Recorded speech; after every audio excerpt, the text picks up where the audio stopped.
या अगोदर इतके पैसे खर्च केले सर या माझे जे प्रॉब्लेम्स होते त्याच्यासाठी, पण मला एक परमनंट सोल्युशन मिळालं नाही.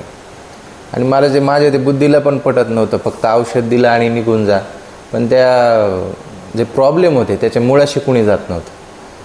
आणि बरं होईपर्यंत मला तिथपर्यंत कुणी असं म्हणत नव्हतं की मी तुला तिथपर्यंत घेऊन जातो, तुझे सगळे प्रॉब्लेम सगळे क्लिअर होऊन जाईल. पण निब्बाणा इतकं सुंदर आहे, कारण मी ज्या दिवशी आलो, तुमच्या डाएटपासून एक्झरसाईजपासून तुमचं ज्या सवयी इथं जे एक स्वभाव तयार झाला आहे, मेंटॅलिटी तयार झाली, ती पूर्ण बदलवण्यासाठी जे आवश्यक आहे ते सगळं आपल्या इथं सर घेतात. माझे खूप सेशन झाले. सरांनी इतकं सुंदर माणूस म्हणून तुमच्याकडे काय पाहिजे, एक ग्रेट माणूस होण्यासाठी, फक्त तुम्हाला माणूसच नाही ते ग्रेट माणूस तो होण्यासाठी काय आवश्यक आहे त्याची माहिती दिली. डाएटमुळे माझं फक्त 5 दिवसामध्ये जवळपास